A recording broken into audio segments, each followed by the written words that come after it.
Éternel, ta parole est la vérité.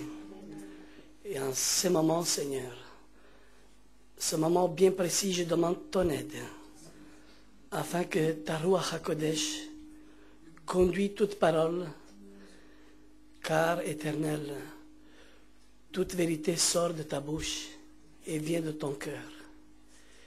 Et aujourd'hui, Seigneur, je me présente devant toi pour transmettre ta parole. Et je te demande humblement que ton esprit me conduise. Seigneur, que ton nom soit béni. Amen.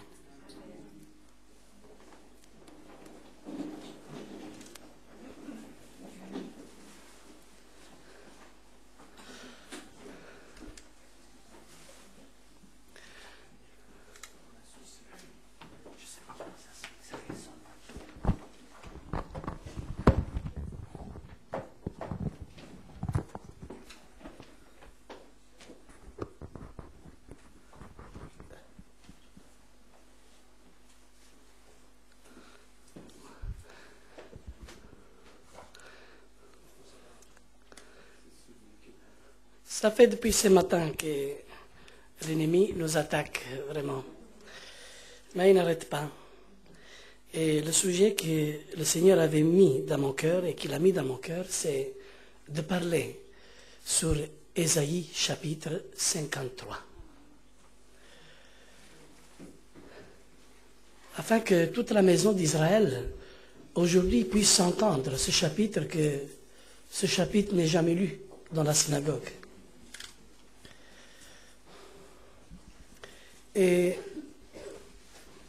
avant que mon frère le lise, je donne juste une petite introduction.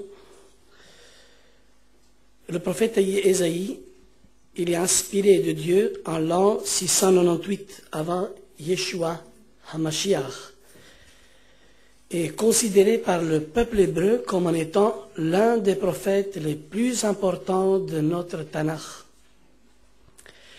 Et sur l'ordre de l'Éternel, Ésaïe mentionne dans son livre la plupart des prophéties concernant la venue de Messie. Et régulièrement, dans nos synagogues, les rabbins nous lisent à haute voix les livres des prophètes, mais spécialement, ils nous lisent le prophète Ésaïe. Mais lorsque ce livre d'Ésaïe est en cours de lecture, tous les rabbins, à chaque fois, je dis tous les rabbins, tous, à chaque fois, oublient le chapitre 53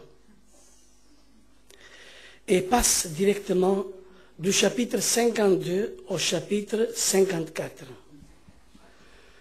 suivant normalement la lecture de Haftorah. Mais d'après le journal juif de lecture Haftorah, le 53e chapitre d'Ésaïe n'est pas lu.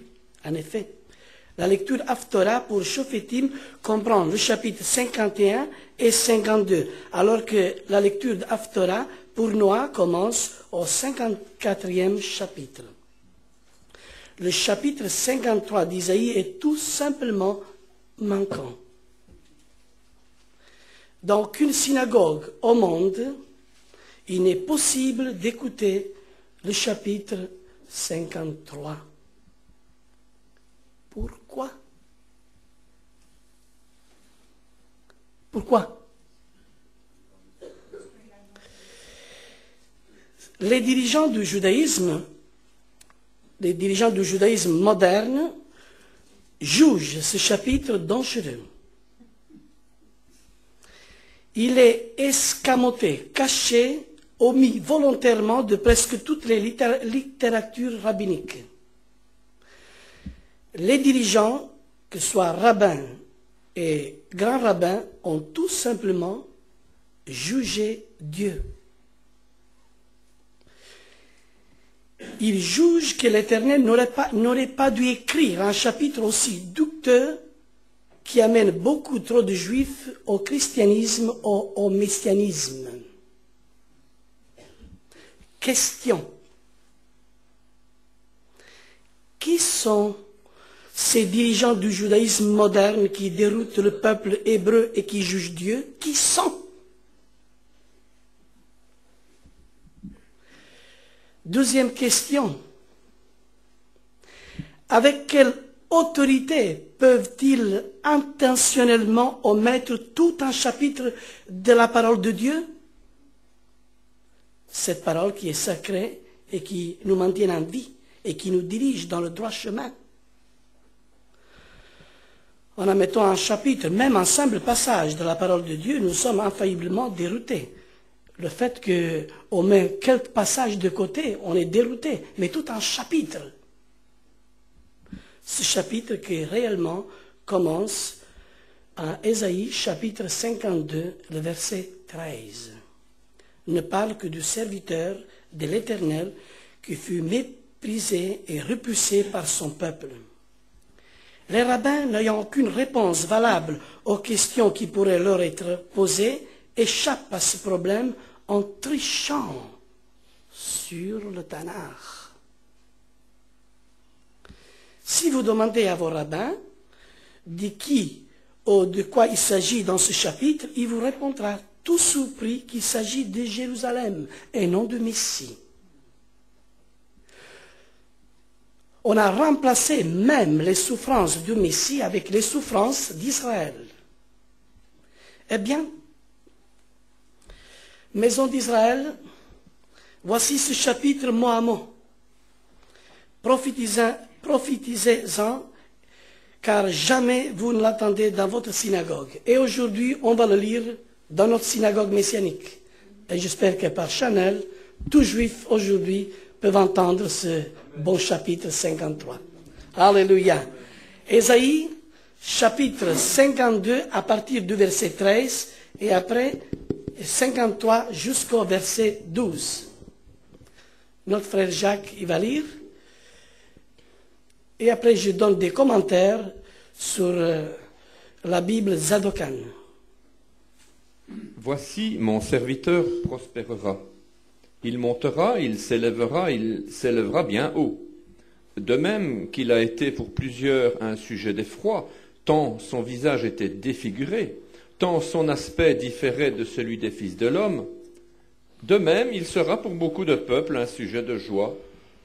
Devant lui, des rois fermeront la bouche, car ils verront ce qui ne leur avait point été raconté, ils apprendront ce qu'ils n'avaient point entendu.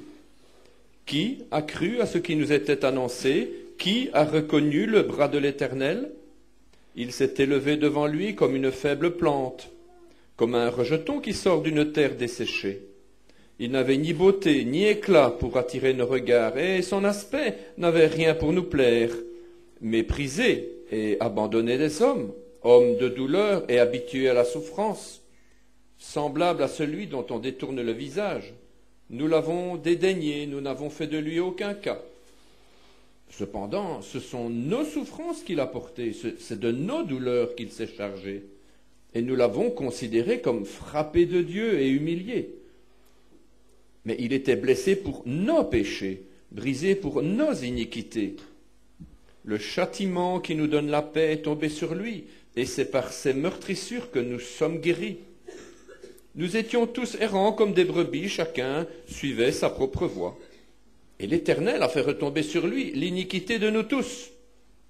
Il a été maltraité et opprimé, et il n'a point ouvert la bouche. Semblable à un agneau qu'on mène à la boucherie, à une brebis muette devant ceux qui la tondent, il n'a point ouvert la bouche. Il a été enlevé par l'angoisse et le châtiment. Et parmi ceux de sa génération, qui a cru qu'il était retranché de la terre des vivants et frappé pour les péchés de mon peuple? On a mis son sépulcre parmi les méchants, son tombeau avec le riche, quoiqu'il n'ait point commis de violence et qu'il n'ait point eu de fraude dans sa bouche. Il a plu à l'Éternel de le briser par la souffrance. Après avoir livré sa vie en sacrifice pour le péché, il verra une postérité et prolongera ses jours, et l'œuvre de l'Éternel prospérera entre ses mains. À cause du travail de son âme, il rassasiera ses regards. Par sa connaissance, mon serviteur juste justifiera beaucoup d'hommes, et il se chargera de leurs iniquités. C'est pourquoi je lui donnerai sa part avec les grands, et il partagera le butin avec les puissants, parce qu'il s'est livré lui-même à la mort, et qu'il a été mis au nombre des malfaiteurs, parce qu'il a porté les péchés de beaucoup d'hommes, et qu'il a intercédé pour les coupables. Alléluia. Ce chapitre 53 ne parle pas d'une nation, ne parle pas de Jérusalem, mais il parle d'un individu. Et cet individu, c'est le Messie. Il n'y a qu'une seule personne dans toute l'histoire du monde qui répond mot à mot à la description de ce chapitre 53. Alléluia. Si, une question, si le rabbin insiste en disant qu'il s'agit de Jérusalem, qui vous explique certains versets, qui m'explique certains versets. Par exemple, Ésaïe chapitre 52, verset 14, qui dit « Plus rien d'humain ». Je parle dans la Sadokane. Moi, j'ai la Sadokane devant moi. « Plus rien d'humain, fils d'Adam ». Chapitre 53, verset 3, « Homme de douleur ». Le verset 5, « Pesez sur lui ». Verset 6, « Retombez sur lui ». Le verset 7, « Il n'ouvrait pas la bouche, pareil à l'agneau qu'on mène à la boucherie ». Alléluia. Mais maintenant, verset par verset. Ésaïe chapitre 52, versets 12 et 13. 13 et 14. J'aime bien que tu lis dans la Zadokan. Je l'ai ici.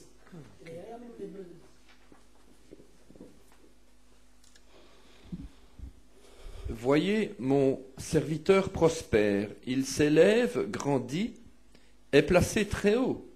Autant la multitude fut stupéfaite à son sujet, car il était défiguré au point de n'avoir plus rien d'humain, son apparence n'était plus celle des fils d'Adam.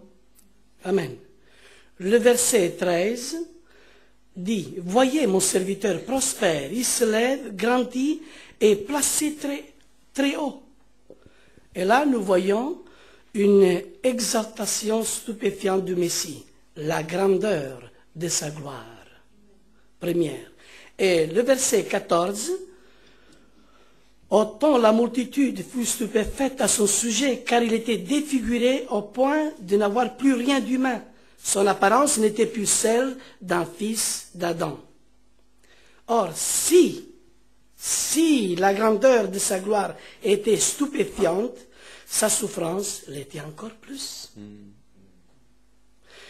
Quelques heures avant sa crucifixion, il fut fouetté, le torse nu avec des lanières de cuir, retenant des petits morceaux de métal tranchants. C'est comme ça qu'on a fouetté notre Messie, le Messie d'Israël. Une couronne d'épines lui fut enfoncée sous la tête et sa barbe fut arrachée, provoquant des déchirures à son visage. Voilà ce que nous voyons dans le chapitre 52, verset 14. Il a été défiguré au point de n'avoir plus rien d'humain. C'est pourquoi Dieu nous explique, car il était défiguré au point de n'avoir rien d'humain. Son apparence n'était plus celle d'un fils d'un homme. Ici, la Zadokan dit fils d'Adam, ça veut dire d'un homme.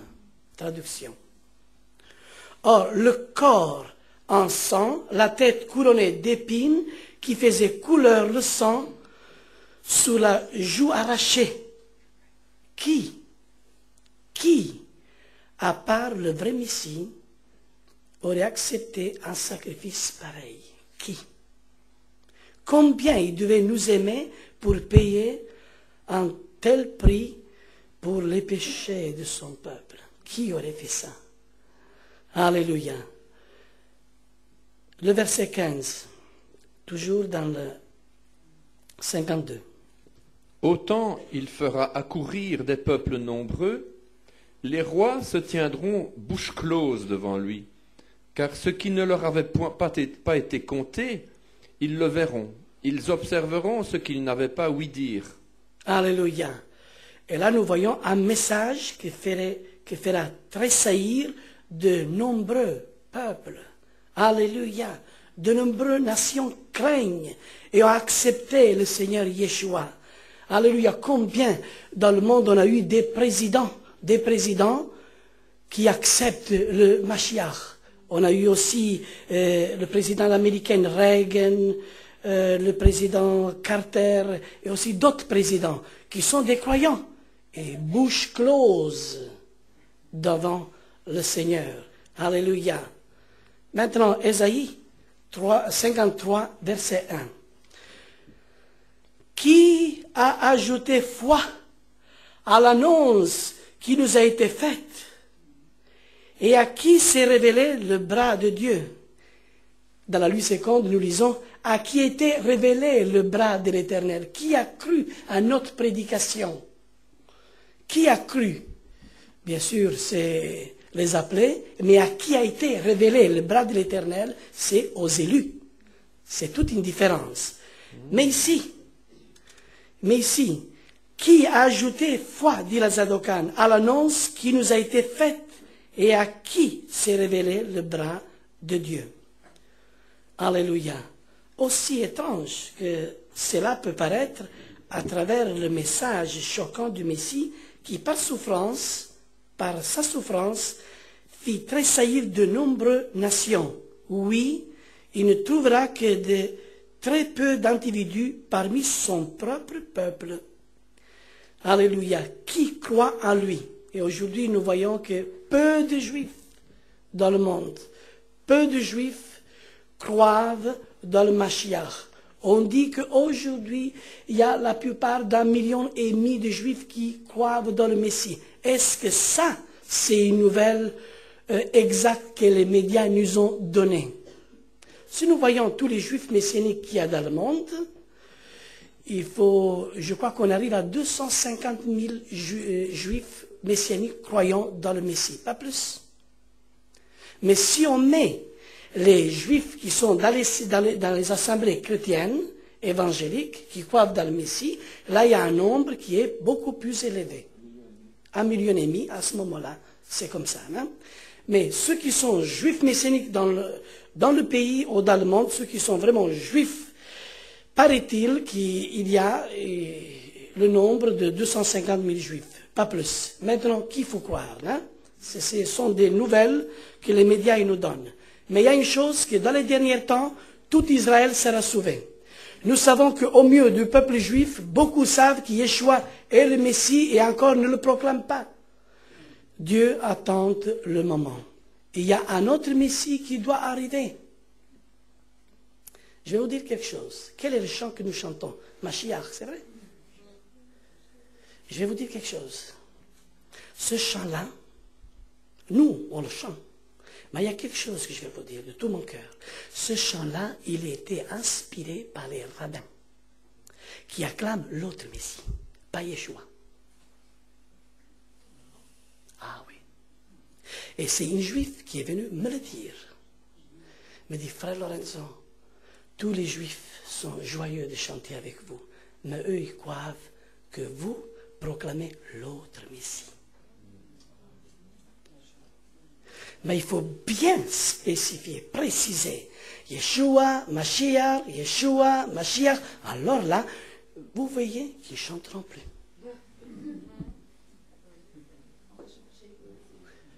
Voilà, ce sont des corrections qu'il faut faire. Bien sûr, bien sûr. C'est un juif messianique qui est venu me le dire quand la chorale chantait. Et nous savons que c'est Yeshua, mais eux savent que le Messie, ils doivent encore arriver. Et ils se réjouissent avec nous, et ils croient, eux, que nous acclamons leur Messie. Et nous, on croit qu'eux acclament. Alors, qu'est-ce qu'il faut faire? Il faut bien spécifier ce chant. Amen? Alléluia. On va le corriger. On va donner une aspiration messianique. Alors on va dire, vous les messianiques. Alléluia. Alléluia. Qui a cru afin que cette prophétie soit accomplie? Regardez qu'est-ce qu'il dit la Bible dans la Nouvelle Alliance, Yohanan, Jean, chapitre 12, versets 37 et 38. Je lis dans la Nouvelle Alliance, malgré tant de miracles qu'il avait fait en leur présence, ils ne croyaient pas à lui. Afin qu'il s'accomplisse la parole d'Isaïe, le prophète a prononcé, Seigneur, qui a cru à notre prédication et à qui le bras du Seigneur a été révélé. Alléluia.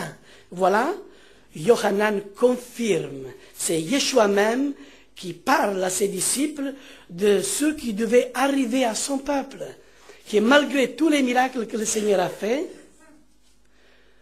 qui a cru à ce que nous avons annoncé. Alléluia. Et le chapitre 53, verset 2, qui dit, « Il poussait devant lui pareil à une faible rejeton, à une racine plantée dans un sol brûlé. » Et ici, dans ce passage, parle de la naissance surnaturelle du Messie et sous-attendu dans la phrase, regardez bien, à une racine plantée dans un sol brûlé. Une racine qui pousse dans un sol brûlé, desséché sans humidité, est un miracle. Amen. Et un miracle. L'élément essentiel, c'est l'eau. Mais l'eau, il n'est pas là. C'est-à-dire que la naissance du Messie devait être un miracle. Et voilà que, comme il dit le prophète, qu'il devait naître d'une vierge. Alléluia. Né d'une vierge, l'élément essentiel qui était manquant. Alléluia. Notons aussi ce paradoxe. Sa croissance naturelle et surnaturelle. Il poussait devant lui, comme il dit le prophète Isaïe, il poussait devant lui. Il poussait devant lui. C'est-à-dire que le Messie devait grandir sous la présence et la surveillance de l'Éternel. Alléluia. Tout en étant élevé normalement. Mais il devait grandir sous la surveillance du Père. Alléluia. Vous savez, Yeshua est venu du ciel, lui-même ici offert, et sa doctrine n'est pas celle des hommes. Il n'a pas été enseigné de personne. Lui est le Mashiach. Alléluia. Lui est le vrai apôtre, prophète, évangéliste, pasteur et docteur. Amen. Et le vrai exemple vient de lui. Lui est le Messie, il est la parole vivante. Alléluia. Yeshua est l'enseignement pur et vivant, et la parole vivante. Alléluia. Il grandira, dit la Bible, et il nous apparaîtra pas dans un seul coup, tout beau, tout grand. Il se conformera aux lois de la croissance normale. Il accomplit la loi et les prophètes. C'est qui? C'est Mashiach. Alléluia. Alléluia. Il n'avait, comme dit le verset 2, il n'avait ni beauté, ni éclat pour attirer nos regards, ni grâce pour nous le rendre aimable. Lorsque le Messie arriva, son peuple fut désappointé. J'aime bien qu'Israël attende cette parole. Israël attendait quoi à ce moment-là? Un roi grandiose, fort et puissant. Ils ne remarquèrent pas sa beauté, ni la beauté de sa sainteté, et n'y comprirent pas sa vraie mission. Ils n'ont pas compris. Ils n'ont pas vu vraiment sa vraie beauté à l'intérieur. Ils n'ont pas compris la mission du Mashiach. Le Messie n'avait pas répondu à l'idéal du peuple hébreu, qui ne trouva en lui ni beauté, ni éclat pour attirer le regard. Et c'est vrai, c'est à cause de ça qu'il a été aussi rejeté et repoussé. C'est une des paroles prophétiques que le prophète Ésaïe il nous donne dans la parole de Dieu, le fait qu'il n'a ni beauté et ni le regard de le voir. Mais c'est quoi ça? C'est pas le Messie, évidemment. Mais évidemment, il est le Messie. Alléluia. Le but du Messie, à sa première venue, c'est d'offrir son âme et son corps pour le pardon des péchés. Alléluia. Alléluia. Et de mourir pour le peuple juif et pour le monde entier. C'est ça la mission du Messie. Alléluia. Le verset 3. Méprisé, repoussé des hommes, homme de douleur, expert en maladie.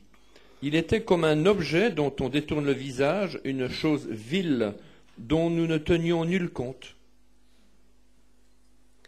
Rejeté des hommes. Il n'y a aucun homme de haut rang, aucun homme important pour le supporter, lui et son programme. Aucun.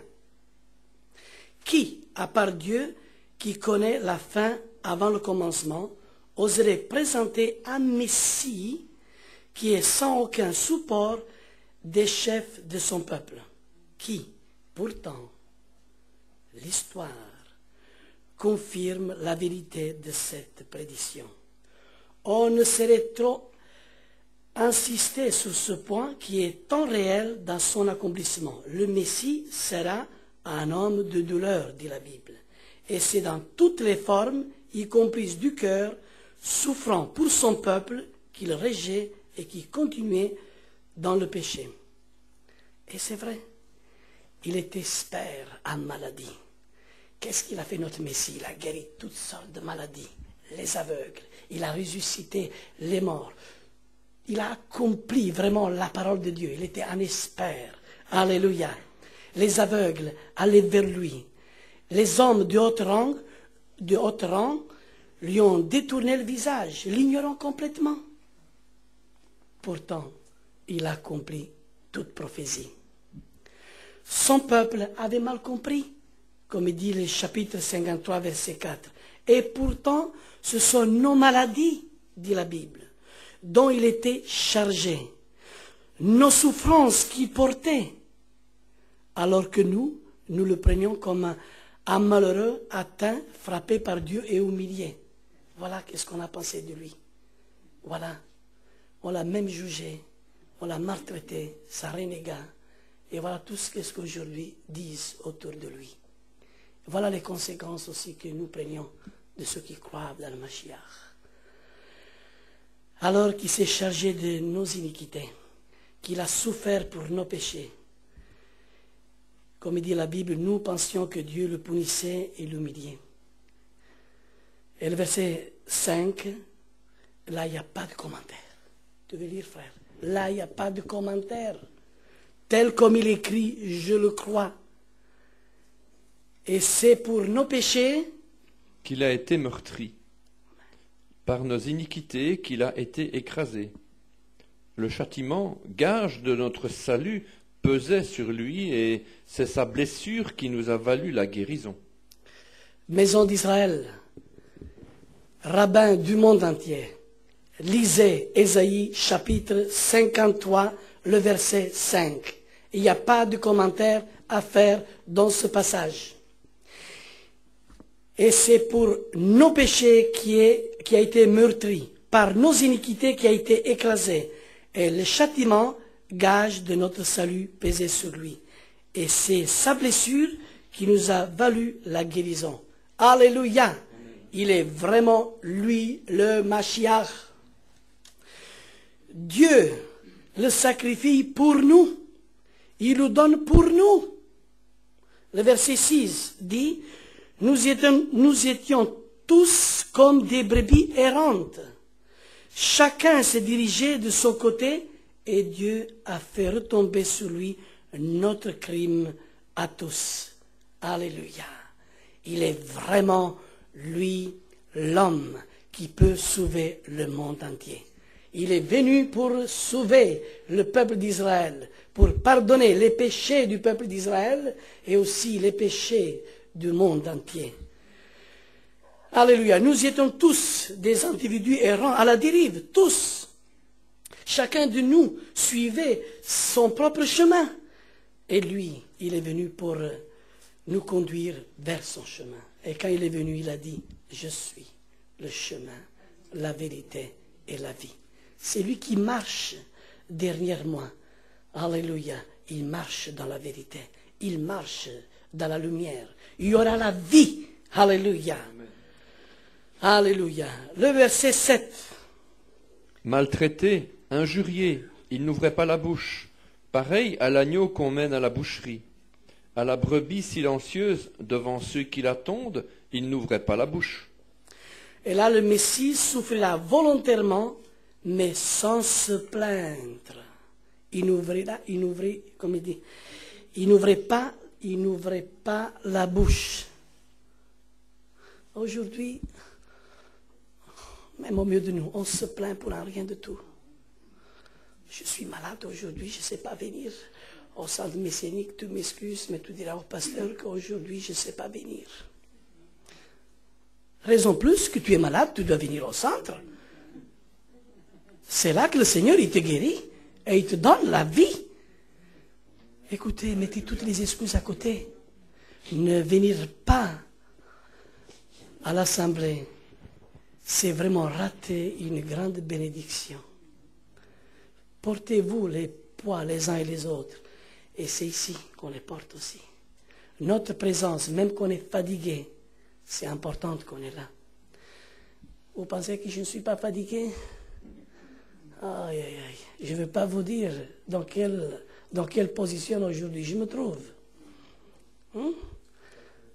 Et c'est très dur. Mais le Seigneur renouvelle mes forces tous les jours. J'ai béni l'Éternel et je sais que vous priez aussi pour moi. Et merci pour vos prières, pour votre prière. Le Seigneur est bon. Lui qui n'ouvrait pas la bouche. Et aujourd'hui, nous, on a même l'intention d'ouvrir la bouche. Oh, attends. On a quelque chose à dire. Juste pour se justifier. Normalement, un homme qui souffre, murmure et se plaint. C'est vrai? C'est vrai? Surtout lorsqu'il est innocent et torturé injustement. Oh là là, si on fait quelque chose d'injuste à certains de vous, hein? Oh là là, on va voir si on va rester muet. Hein? Mais le Messie, lui, n'a pas ouvert la bouche. Il s'est volontairement soumis aux souffrances les plus terribles qu'un être humain peut imaginer. Et tu sais pourquoi? Pour effacer les péchés de son peuple et du monde, afin que tous nous pouvons avoir la vie. Alléluia. C'est pour cela que Jean, chapitre 3, verset 16, dit « Dieu a tant aimé le monde qui a donné son Fils unique, afin que quiconque croit en lui ne périsse point, mais qui a la vie éternelle. » Il est resté silencieux, pareil à l'agneau qu'on mène à la boucherie, à la brebis silencieuse devant ceux qui l'attendent. Ce silence fut rompu lorsque Yeshua, cloué à la croix, fit une prière à faveur de ses bourreaux, des deux. Et on va lire Luc chapitre 23, versets 33-34. Lorsqu'ils furent arrivés à un lieu appelé Crène, oui c'est ça.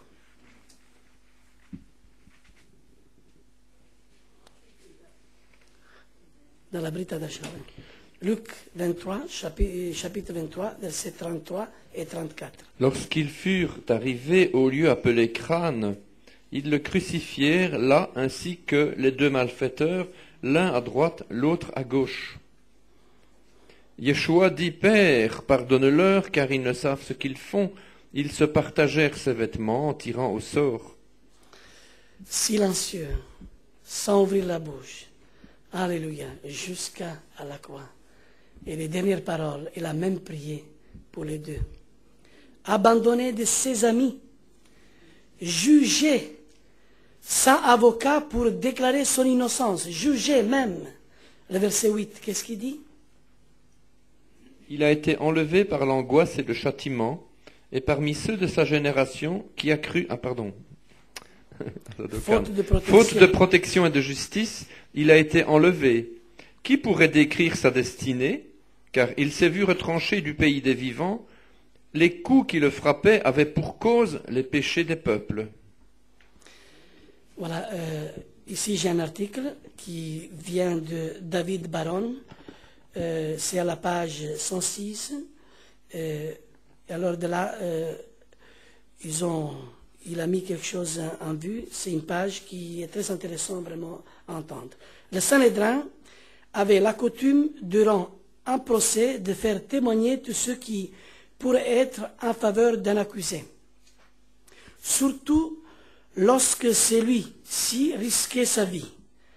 En route, en outre, le Sanhédrin n'opérait jamais durant la nuit. Il n'opérait jamais durant la nuit. Mais cette fois-ci, il a fonctionné. Exceptionnellement, ces règles ne furent pas observées durant le procès de Yeshua.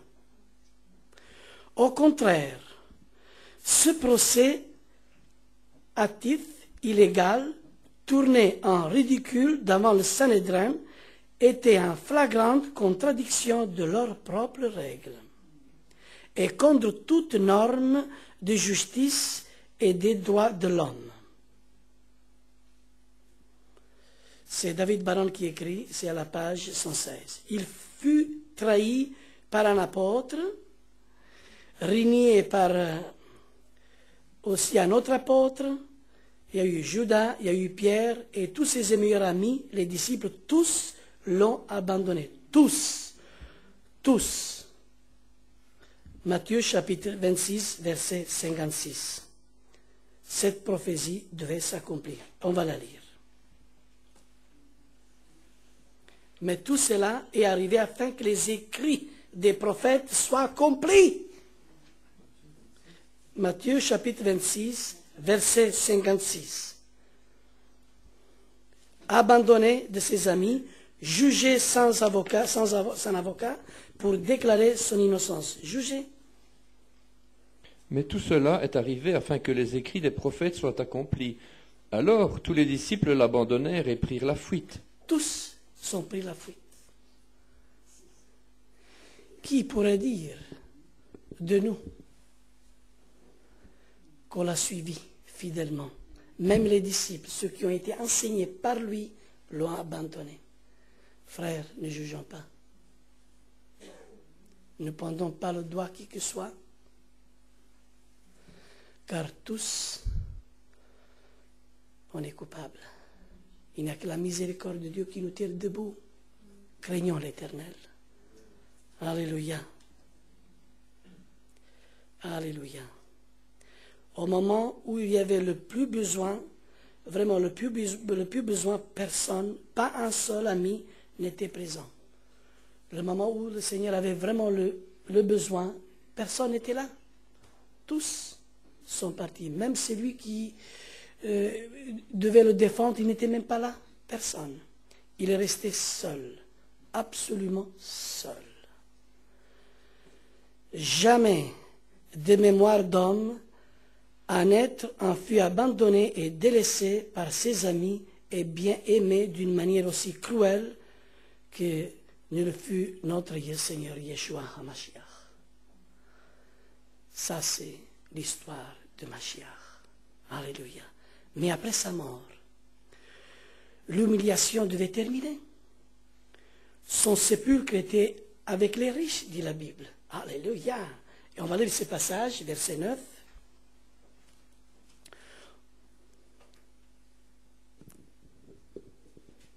On a mis sa sépulture avec celle des impies, son tombeau avec celui des mauvais riches, quoiqu'il n'eût fait aucun mal et qu'il n'y eût jamais de fraude dans sa bouche. Voilà, là il y a une petite erreur. Là ils ont mis en parenthèse dans la Zadokan mauvais, entre parenthèses. Mais mauvais, mis entre parenthèses par Zadokan, ce mot dans ce verset est absent dans toute autre traduction. C'est-à-dire il n'existe pas dans toutes les autres traductions. Mais la Zadokan a voulu ajouter mauvais ici, dans ce passage, alors qu'il n'était pas mauvais. Alléluia. Condamné à mort comme criminel, son corps aurait dû être jeté par-dessus le mur et brûlé parmi les ordures à l'ouest de Jérusalem. Mais après avoir payé le prix du péché, après avoir souffert pour nos crimes, après sa mort, aucune indignation n'était permise à son corps sans vie. Cette remarquable coïncidence est aussi vraie qu'est miraculeuse lorsque nous savons que les grands chefs juifs du Sanhédrin ont tout fait pour voir le corps de Yeshua brûlé. C'est vrai, ils ont tout fait. Ils ont essayé de tout, vraiment de le voir brûler et de le mettre vraiment comme les malfaiteurs. Mais le Seigneur n'a pas permis, afin qu'il s'accomplisse la prophétie, qu'aucune de ses os ne sera brisée. D'ailleurs, quand on fait la Pâque, l'agneau, il est entier. On le cuit entier. Et quand on le met dans la forme pour le cuire, même à l'intérieur, ça donne aussi la forme de la croix. C'est important. Alléluia. Matthieu chapitre 27, versets 57 et 58. Celui qui l'a demandé, c'était un juif qui s'appelle Joseph d'Arimathée. Le soir étant venu, arriva un homme riche d'Arimathée nommé Yosef, qui était aussi disciple de Yeshua. Il se rendit vers Pilate et demanda le corps de Yeshua, et Pilate ordonna de le lui remettre. Oui, et après... Joseph prit le corps, l'enveloppa d'un linceul blanc et le déposa dans un sépulcre neuf qu'il s'était fait tailler dans le roc. Puis il roula une grande pierre à l'entrée du sépulcre et il s'en alla. Alléluia. Alléluia. Le soir étant venu, arriva cet homme qui était riche. Et la Bible est la parole de Dieu. Et toute parole que Dieu a dit, sa main, il va l'accomplir. Alléluia. Aucune de ses os ne sera brisée. Et il sera mis aussi avec les riches. Lui, le juste, le vrai. Et le verset 10 dit, après que l'âme et le corps du Messie eurent servi d'holocauste pour le péché, Dieu le ressuscite. Et il vivra de longs jours, dit la Bible. Mais Dieu a résolu de le briser, de l'accabler de maladie, voulant que, s'il s'offrait lui-même comme sacrifice expiatoire, il vît une postérité destinée à vivre de longs jours, et que l'œuvre de l'Éternel prospérera dans sa main. Amen. Dieu a résolu de le briser, de l'accabler de nos iniquités, de nos péchés. L'Éternel lui-même voulait voir le Messie s'offrir volontairement un sacrifice expiatoire. Mais là, qui est le coupable de sa mort? Si on va dire les Romains, est-ce que c'est juste? Si on va dire les Juifs, est-ce que c'est juste? C'est le Père lui-même. La Bible dit, il a paru lui-même de le donner. Et lui-même aussi s'est offert. Et Yeshua dit, nul ne ôte ma vie. Moi je la donne et moi je la reprends. Alléluia. Parce qu'il est la partie de Dieu lui-même. Il est Mashiach. Le Messie, il a accompli toutes les prophéties. Et celui qui va revenir, ça va être le même de celui qui est venu 2000 ans d'ici.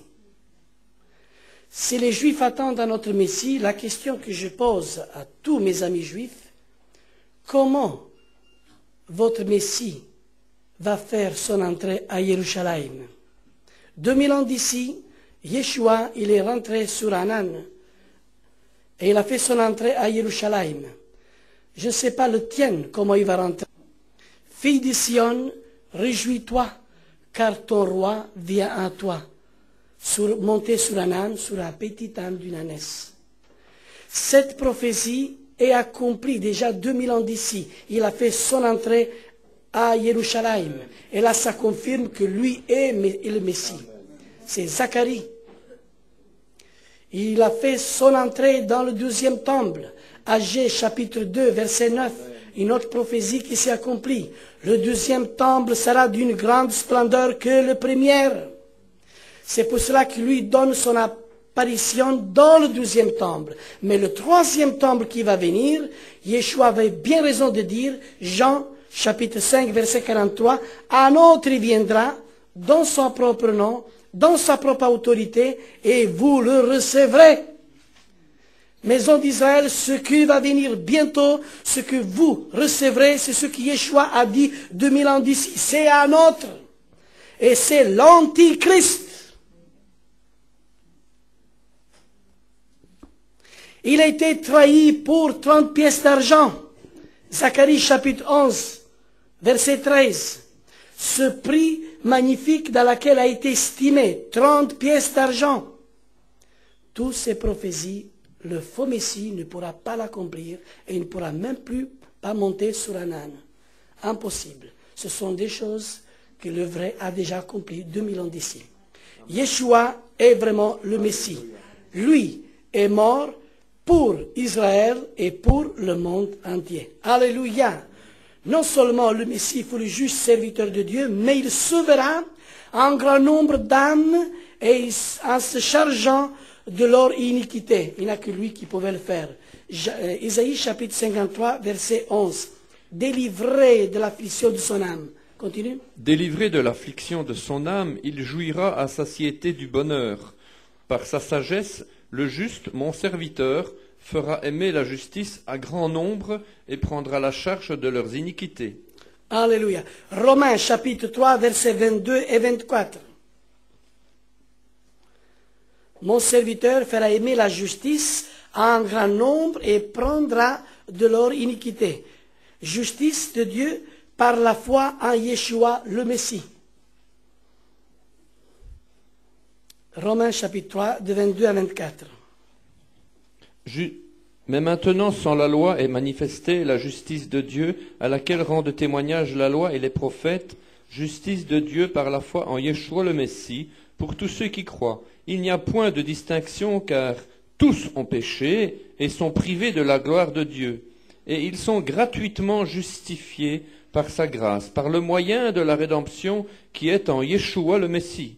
C'est lui que Dieu a destiné à être, par son sang, pour ceux qui croiraient, victime propitiatoire, afin de montrer sa justice, parce qu'il avait laissé impunis les péchés commis auparavant au temps de sa patience. Ésaïe chapitre 53, verset 12. C'est pourquoi je lui donnerai son lot parmi les grands, avec les puissants. Il partagera le butin parce qu'il s'est livré lui-même à la mort et s'est laissé confondre avec les malfaiteurs, lui qui n'a fait que porter le péché d'un grand nombre et qui a intercédé en faveur des coupables. Alléluia. Il est très important de souligner que Yeshua lui-même prononça ce verset d'écriture juste avant sa crucifixion. Alléluia. Luc chapitre 22, verset 37. Le dernier verset.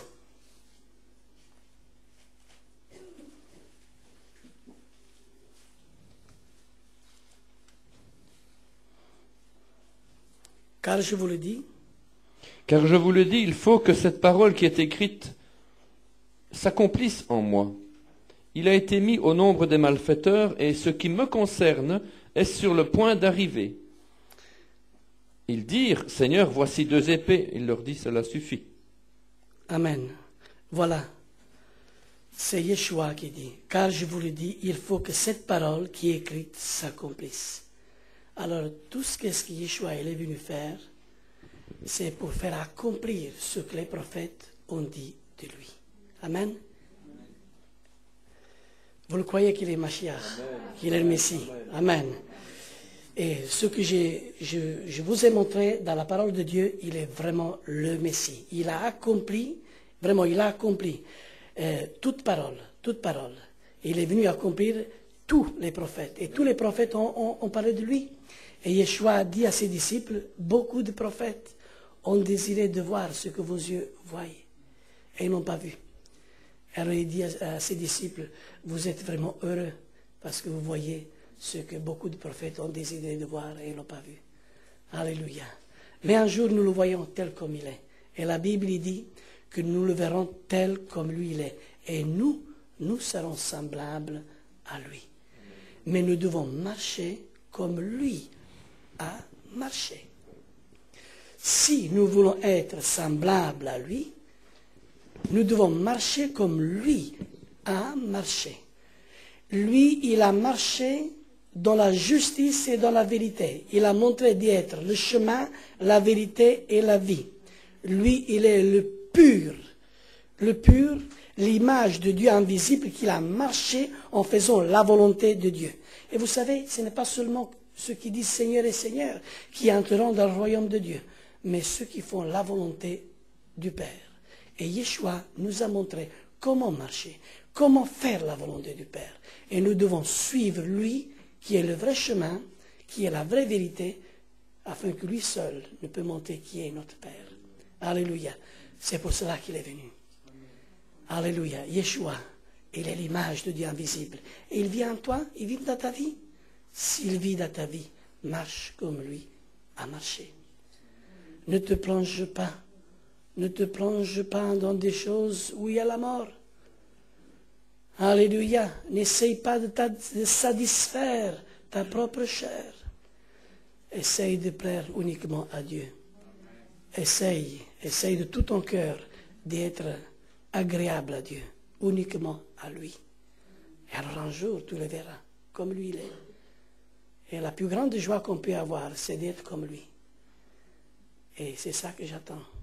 Un jour, comme il dit mon rabbi, bientôt, je serai là et c'est là ma place et j'allais le rencontrer. Mais nous, on prie pour toi, tu dois encore vivre, hein, frère. Ah ouais. Ah ouais. Tu dois encore vivre, il n'y a rien à faire, tu dois vivre parce qu'il y a encore une autre assemblée que tu dois honorer, tu dois venir voir. Alléluia. Et là, il y a aussi le fruit de ton travail. Gloire à Dieu. Alléluia. Et on prie pour toi. Que le Seigneur te donne cette grâce. On va prier l'Éternel. Et on va dire, Éternel, tu es venu. Et nous voulons dire vraiment avec tout cœur que la maison d'Israël puisse lire ce passage 53 d'Isaïe, qui parle vraiment d'un individu bien précis. Il parle du Messie. Et ce Messie, c'est Yeshua.